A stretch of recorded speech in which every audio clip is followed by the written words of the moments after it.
Welcome to the Italian Football Podcast. Hello everybody and welcome to another episode of the Italian Football Podcast. I'm Carlo Garganese. Euro 2024 is really hotting up. Italy are still in the Euros just after that dramatic ending against Croatia on Monday. Our next game is on Saturday. We play against Switzerland in the last 16. And to talk about that game and Italy, I'm delighted to welcome back onto the show a huge fan of the Azzurri. It's former Italian-American boxing world champion, Paulie, the Magic Man, Malignaggi. Paulie, thank you so much for joining us. How are you? And are you enjoying the Euros so far? Carlo, I'm well, man. Thanks for having me on the podcast. Yeah, I'm enjoying the action. I'm enjoying watching the Euros. A little bit, it wouldn't be Italy if they didn't give us a few heart attacks. It's definitely been a tougher group stage than the Euro 3 years ago, where Italy breezed through that group stage. I wasn't so confident, obviously, with Italy having won the last Euro. It's already a blessing to have been able to watch it. So, you'd be kind of spoiled if you think you're going to win back to back. But I was just kind of praying for a respectable performance in this year's Euro tournament. Getting out of the group certainly helps. But I'm born in 1980, so I've seen a lot of very good Italy teams. There's definitely if I start comparing this one, then I'm going to be disappointed. So I'll take what I can get out of this one. Getting out of the first round, it was nice to see, even though it was just by the skin of their teeth. Yeah, just by the skin of their teeth. Tell us, as a passionate Italy fan, how did you react to that goal when Zaccagni curled it in? I'll be honest. Like, when I was a kid, every tournament you go into, international tournament, you think Italy has a chance to win it. They were that good every time. They were among the favorites every time. You think, we could win it. Maybe we could win it. Maybe we could win. Obviously, most of them you're not going to win, but it's always you think that was the kind of team I grew up watching, the kind of Azzurri team I grew up watching. Now, it's like you got to worry if you even qualify for the tournament. So certainly the standards have diminished, and it's sort of disappointing. So I can't say I jump and go crazy the same way I did 3 years ago, because that was actually a randomly very good team after missing the previous World Cup and then missing the World Cup after. But I didn't come into this tournament expecting too much. I thought the Spain game really was sort of sad to see just how many levels below we are of teams like that when we used to be on those levels. I can't even say I was so disgusted by the time we got to the 98th minute. I didn't even react. I was just, I'll be honest. I was already thinking they 24 teams is too much for a Euro, in my opinion. Honestly, I preferred a 16-team Euro, a 24-team World Cup. For me, that was the best times, So for me, I was thinking to myself as I'm watching, as a disgusted Italy fan, because we always get disgusted when we're watching. I was thinking to myself, you know what? With 3 points and a -1 goal differential, we may still get out of the third place team. Thinking, yeah. I was thinking, the Euros are so watered down with 24 teams that you might still get out of the first round with such a really pitiful performances, and that's what I was thinking, honestly. And honestly, I was in a room full of Italians. They all reacted like crazy. I didn't really react. I felt bad for Modric. Is that normal? I felt bad for Modric. Yeah. I felt bad for Modric because I was to the point where I realized, you know what, Italy's gonna get by anyway. And I saw Modric biting on his shirt. I felt so bad. But what a finish! What a run in by Calafiori, and what a finish by Zaccagni after a game where a last couple of games where you're just so disgusted with them. So here we are. I mean, this is Italy, right? And now we're up against Switzerland. Switzerland is a team that could beat anybody, but also lose to anybody. So if you put in a good game against Switzerland, you could get by them. There are certain kind of teams that are like that. They're not among the best, like for example, the Dutch or the French or whatever. Actually, the Dutch got beat by Austria, who actually looked pretty good this year as well. Yeah, they do, but for the most part, there are teams that don't lose to mid-range or low-level teams. And then there's teams like Switzerland and even like the old Czech Republic and maybe even Portugal, who could beat anybody and lose to anybody, but they typically don't win a tournament, even though Portugal did win in 16. And I feel like the Swiss are one of those teams. So I feel like if Italy puts together a good game and a solid a solid performance, you could get by the Swiss, even though the Swiss are that kind of team where one day they look great and one day they don't look so good, you know? So it's not the worst draw to wind up with Switzerland. Just, I guess, let's just hope Jorginho's not taking any penalty kicks. That's exactly what I said in the preview of the game. If we get a penalty, do not let Jorginho take it. Okay, well, you told us your impressions there of the tournament. And the biggest problem for Italy so far, I think most people would agree, is the attack. I mean, Zaccagni scored that great goal, of course, beautiful goal, but Scamacca, Retegui, Raspadori, Chiesa as well is not the same player since the ACL. El Shaarawy hasn't played. I mean, who would you play up front? I like El Shaarawy, honestly. I like El Shaarawy. He takes guys on. I don't like guys who can't take guys on. We have nobody who takes guys on anymore. Chiesa will take guys on. It's funny. You can see the limitations of this team. When you're passing the ball, if you look at the way the passes, you can tell from the first touch of Chiesa that it's Chiesa. You don't even have to realize it's Chiesa. Just by if they were all in a shadow, you can tell by the first touch that it's Chiesa. He's the only one with the solid first touch consistently. He's the only one that will take guys on. But even him, since the ACL tear, he's not as confident taking guys on. We have nobody that takes guys on. I know Locatelli didn't have a great year. But can I ask you a question, Carlo?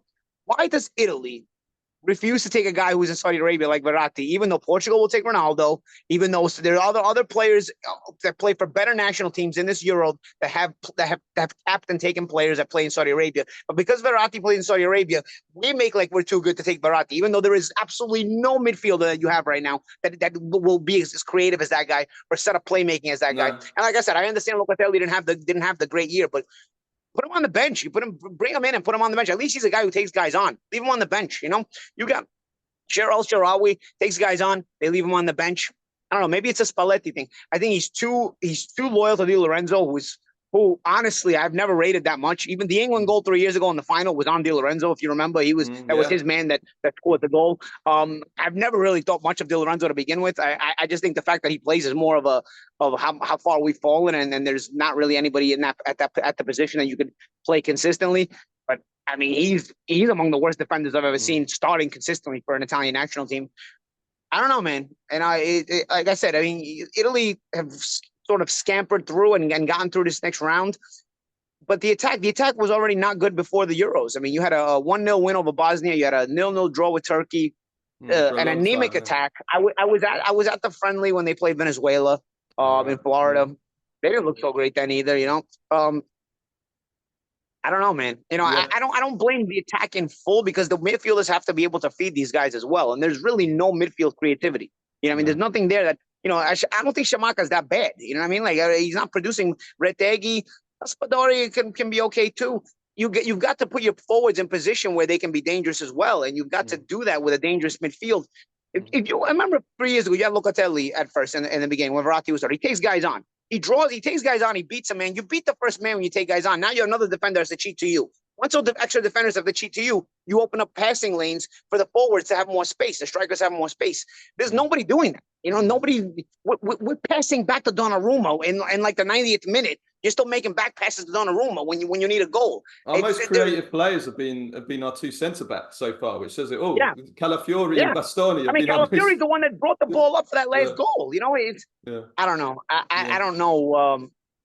Like I said, the Swiss, the good thing about the Swiss is they can lose to anybody, but they could beat anybody, but they could also lose to anybody. You know, they're that kind of team. They've always been that kind of team.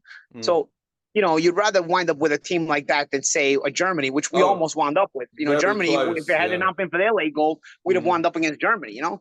I'd rather not.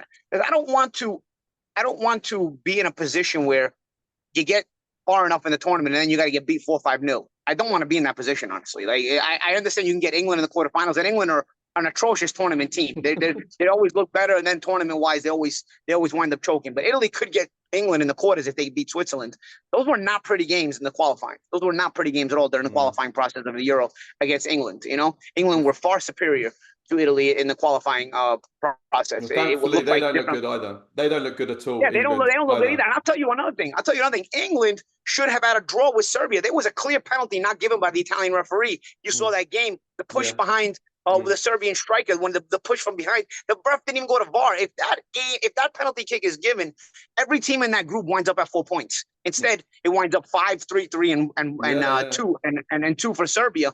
It would have been, everybody would have been at 4 points had that penalty justifiably been given to Serbia. So England are not looking good at all. They actually got some help there as well. But they've still got the talent, and they can still be dangerous. And honestly, that side of the bracket winds up being sort of the weaker side. You know, you've got an Austria team that looks very, very good, honestly, though. I can't underrate Austria. They were tough on Italy even 3. Sorry. England can wake up at any given point, you know, with the talent that they have.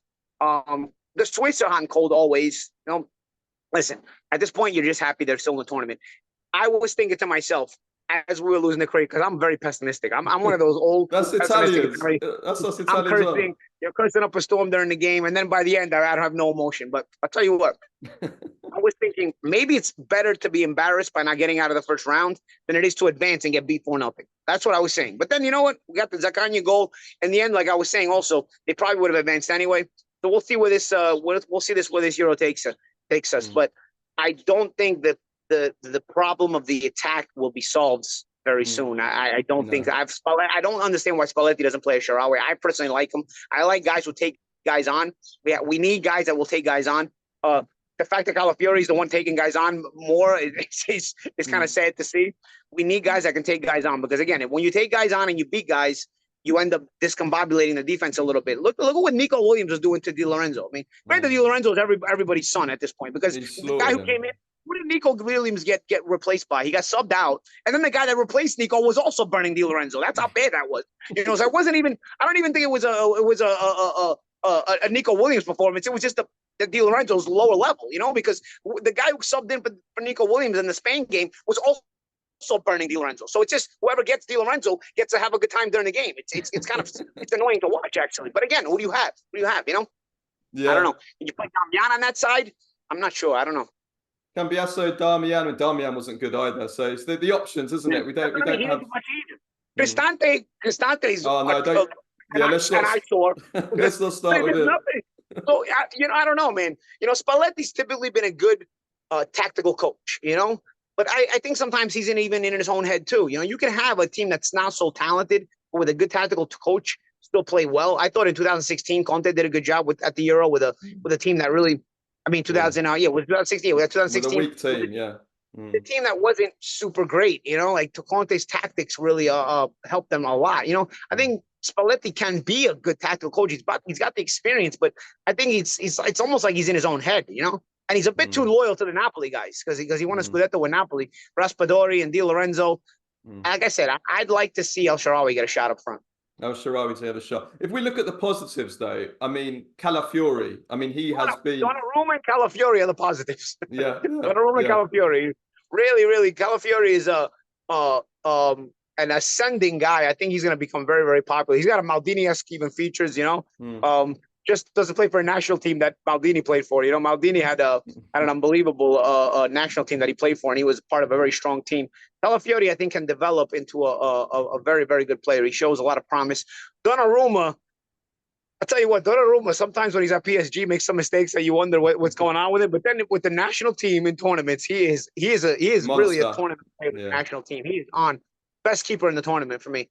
You know, saved yet another penalty kick of Modric, even though they ended up putting it in 30 seconds later. But you know, Donnarumma has made some excellent saves. I think the goal differential was even saved. Not that it ended up mattering once you beat Croatia, but he really preserved our goal differential in the Spain game, because that Spain game had potential to really go awry. No, it did do. I mean, the draw has opened up, though. If we look at it from a positive point of view, the draw has opened up a bit for Italy. I mean, Spain, Germany, France, all on the other side are all on the other side. So there's only England on our side from the big nations, and they're, as we said, they're playing. But I'll tell you, they're playing as bad as us. Right now, Austria looks better than England. Right now, Austria look good. I mean, Austria. If you remember Austria 3 years ago, they gave Italy a real headache, and then it took extra time. It took Chiesa goal in extra time. And if you remember, a goal by Arnautovic was disallowed. He was maybe a 2 millimeters offside. Otherwise, we fell behind in that game. You know, so Austria this is probably the strongest Austria team I've ever seen in my life. I've never seen Austria really be that good, you know? They've got a good team. And I'll be honest, the way everything looks right now, Austria look the best on that side of the bracket, on our side of the bracket. Maybe the Swiss look pretty good too. But again, the Swiss are always a team that, you know, you could win, you could beat anybody and lose to anybody. I've always seen them that way. There are certain teams that are that way, you know? But, you know, Austria could be kind of scary. We'll see. What's your prediction? How far do you think we can go? If you're given a prediction with your head rather than your heart. I don't know. My head tells me we lose Saturday, but my heart tells me maybe we can get to the quarters and see with this draw. I just don't know how you're gonna deal with the anemic offense. If we had even a decent team offensively and attack, I think with this draw could be a blessing, and they would really go far, maybe even to the semis, you know, or even to the finals. But with this team is so bad that I don't know. Honestly, you could lose Saturday. You could lose Saturday to the Swiss. You take every game and then you just enjoy it. That's the way I look at it. You take every game and you know what the good thing about Italians when they watch together, it's always fun. It's always fun and it's always an event. And you know, that's basically what I see it as. You know, as long as Italy's alive in the tournament, the Italian establishments and businesses, they do very well. Everybody's always got a lot of support at their restaurant, at their bars, at the cafes for the games, you know. So I like to see Italian businesses do well and Italians getting together. So the Italian national team doing well, it produces that for local Italian establishments. So well said, you know, I hope for that reason they can do well as well and get as far as they can as well. But I'd like to, again, I don't know why at this point you don't try Shaarawy again. You need guys that take guys on. You need guys that will take on defenders. Honestly, if you can't take on defenders, you just pass them back. You will not create any space for the forwards. No overloads. Yeah, and it's gotten frustrating. Yeah, for sure. I mean, you mentioned there about the Italian community. I mean, what's the vibe like among the Italian American population in New York and especially in Bensonhurst, like with regards to the Euros? Is there a big buzz? Is everyone watching and celebrating the Italy matches? Yeah. You know, I'm back and forth in Florida and New York, you know, so I'm not always up in New York. But I'll tell you what, the games that I've seen are everybody's very, very upbeat, and then they're yelling at them, you know. Italy beat Albania. That was happy. Look, even the Albania game, 20 seconds in, you're behind, or whatever. 30 seconds into the game, you're behind, you know. But then you come back and win. The Spain game didn't really give much to cheer about. Honestly, the Croatia game didn't give much to cheer about until the end. But of course, you know, Italians are pessimistic optimists. Let's see. Yeah. Let's put it that way. Pessimistic optimists. Every time Italy's playing, you know, because you know the capabilities that Italy has shown in their history. Never really plays the beautiful game for a lot of the years that Italy brings a team to tournaments, but always capable, always dangerous, and there's always a threat that Italy could wake up. I don't know, honestly, with the diminishing levels that we have in Serie A and among the Italians, what we're capable of in this tournament, but I saw Italy win a Euro 3 years ago, and I'll be happy to take however far they get. They already got out of the first round, so that's already a good thing. Yeah, we saw your celebrations in Bensonhurst in New York. Oh, yeah. when Italy won Euro 20. I saw you jumping on something. I drank more than almost I drank in my life. I haven't drank that much since. So how would you celebrate? The liquor store around the corner from the cafe, we bought all the champagne. They ran out of champagne. We bought every crate. We bought them by boxes. It was just awesome. It was so much fun. It was so much fun, but by the end, I was completely spent. But well worth it. Yeah, it definitely was worth it. Just before we finish off, I just want to ask you, Paulie, like a bit of nostalgia, so some quick fire questions here. Who's your favorite Italian player of all time? Roberto Baggio. Roberto Baggio is my favorite player. I think he's the best Italian attacking player that Italy's ever produced. I think people that, with all respect to Del Piero and Totti and all these guys who are, for me, very phenomenal players and have been a big part of the Italian history, even giving us a World Cup. Baggio, for me, is the top guy. I mean, football was different. The business was different. The sport was different. I know the Champions League was different. I know people like to judge things on statistics like Champions Leagues and anything. Everything was different in Baggio's day, you know, especially in his prime years. when he won the Ballon d'Or, he was legitimately the best player in the world, like, bar none. I mean, that was the best player in the world. I still don't see a player like Baggio, you know? It's funny because I thought Cassano had the talent of Baggio. Was the closest thing I saw to Baggio, but he just had no discipline and no really heart and desire. Baggio made his dream, you know? I don't know, man. And he was such an amazing player, an amazing player in trouble situations when you need your star to come out. I mean, if you look at his history, you know, you've got when you need a goal. I know people like to mention the Del Piero goal in 2006. Again, with all respect to Del Piero, but we didn't need that goal. Italy was already up 1-0 in that goal in the 120th minute. I needed Del Piero to finish off France in 2000 when he didn't, you know? Yeah. But Baggio had such a killer instinct. I mean, when you needed a goal, I can remember late free kicks against PSG in the UEFA Cup in '93. Late free kick against Borussia Dortmund in 1995 UEFA semis. Late goals in the World Cup. Cup Winners' Cup free kick against Barcelona when you need to make up 2 goals in the 1991 Cup Winners' Cup. You need to make up 2 goals, and in the 60th minute, I remember Juve got this free kick at the edge of the box, and Baggio, 23 years old, 24 years old, buries it. Zubizarreta didn't even move. Again, clutch, really pressure goals when your team really needs a goal. Really needs a goal. You make that free kick, or you really put that. There was nobody like Baggio in that position, you know, and the best first touch ever. I mean, if you look at Baggio highlights, the first touch is unbelievable. The best first touch ever by an Italian player. Again, all respect to Totti, Del Piero, and that generation because they gave us a World Cup, and I'll always love them for it. But nobody like Baggio. Nobody compares to Baggio, honestly. So my favorite attacking player is Baggio. My favorite defensive player, I'd say Maldini, maybe even Baresi. I think Baresi doesn't get talked about enough. I think Pietro Viercovo doesn't get talked about enough. We produce a lot of really great players. Yeah.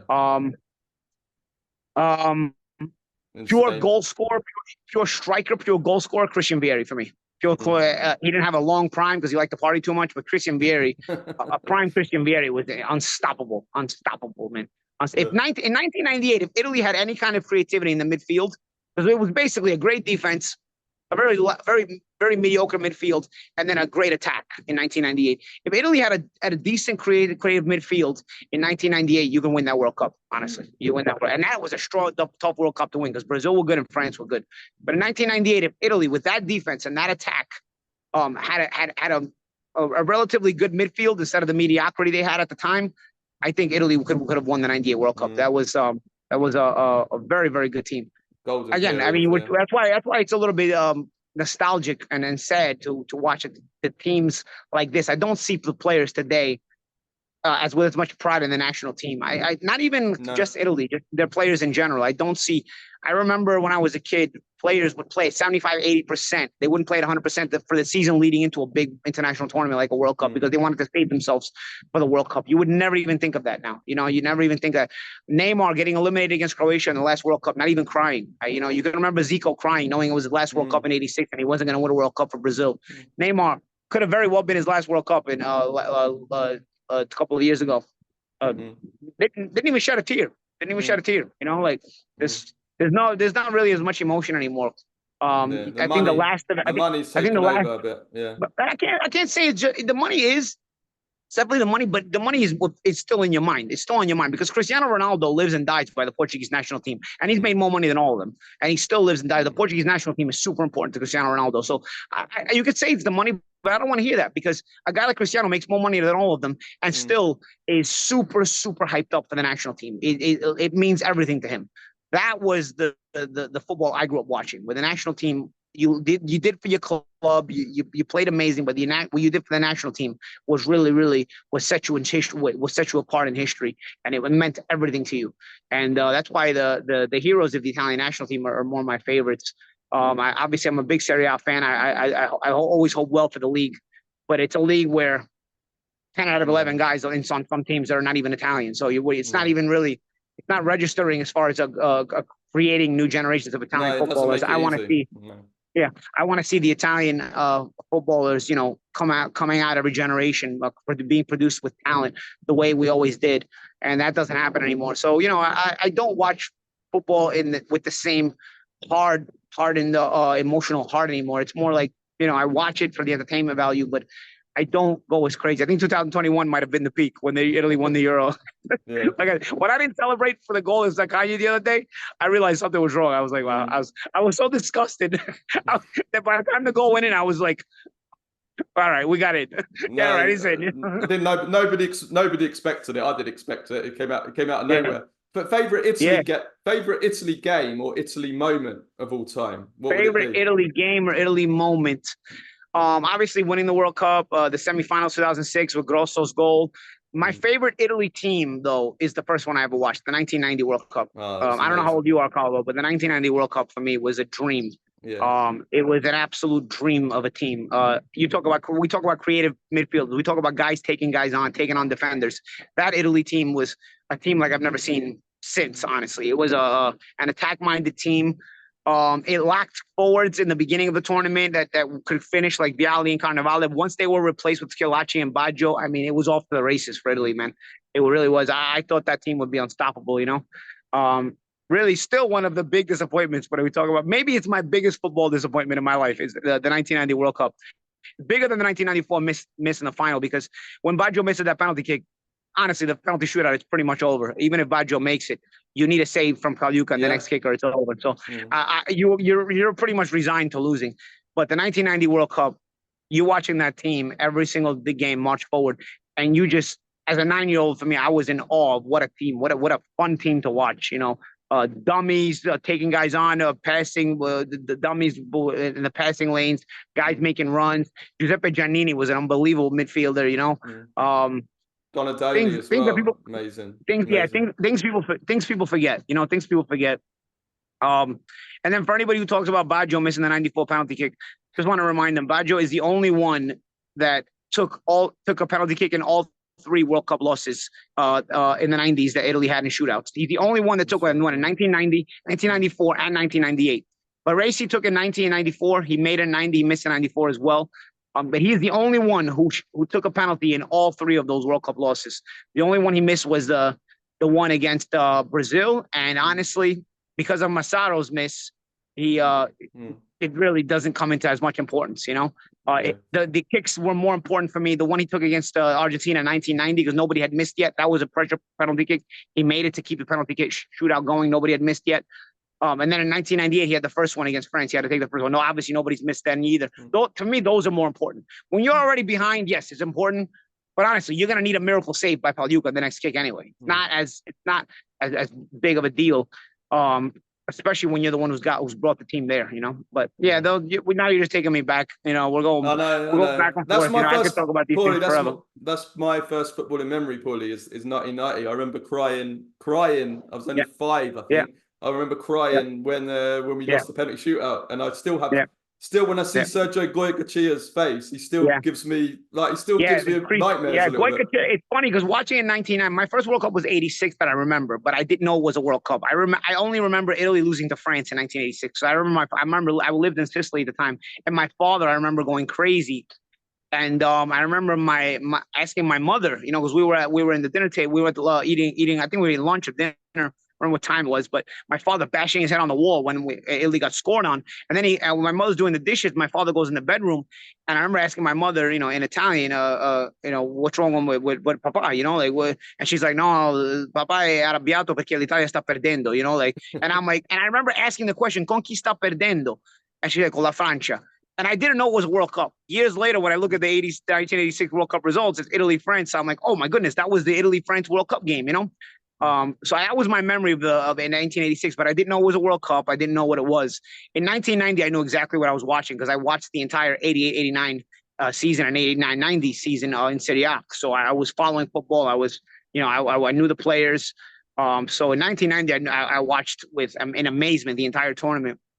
And when I saw Goycochea eliminate Yugoslavia on penalty kicks, I got sick because I was like, we can't go to penalty kicks against this team. I was already saying it because if you remember the Yugoslavia game, Yugoslavia was one kick away from eliminating Argentina. Yeah. And Goycochea saves that one. And then he also saves the next one and eliminates them. You know what I mean? He saves back-to-back kicks. They were on kick number 5. Yugoslavia just need to bury it and it's over. Goycochea saves it, so he makes things even again. Now you're going to sudden death because you're in the 6th round of penalty kicks. And what happens? Argentina scores. and then Goicoechea saves another one, and eliminates Yugoslavia. And I remember thinking, we cannot go to penalty kicks against this guy. Man, this guy's scary. That's all he was. That's all he was good at. He was a bad goalkeeper, but he was a great penalty. Honestly, he had a very good World Cup. I can't take it away from him. He had a very good World Cup. He made a big save on the free kick, on a Baggio free kick late in that game as well in 1990. He had a very good tournament. He was excellent with penalty kicks. I remember he won the Copa America for Argentina with a couple of penalty kick shootout wins as well. Maybe a couple of years later after 1990. I remember, he was a presence. He almost saved Bremer's penalty in the final. If Bremer's penalty isn't perfect, he almost gets that one too. If you remember that penalty kick, of course, against West Germany, he almost got to that one too. He was a nightmare. He was a terror in saving spot kicks. Yeah, but he was. And honestly, I'll say it till the day I die too. I preferred Tacconi to Zenga anyway. I think Zenga was a favorite of Vicini, Azeglio Vicini. I prefer Tacconi. Tacconi had won the Intercontinental Cup on a shootout in 1985 against River Plate for Juve.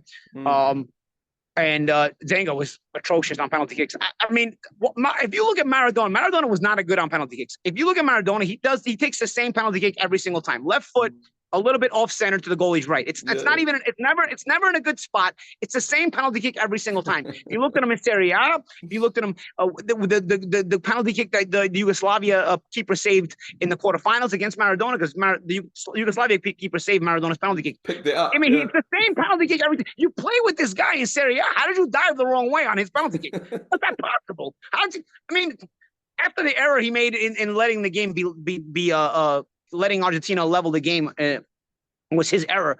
I mean, his performance in the shootout was also the thing of nightmares, I cried. I cried. I cried 4 years later. And then after that, I was done crying for Italy. Yeah. Well, now you don't care at all. Final question, and we'll let you go, Paulie. Thanks again.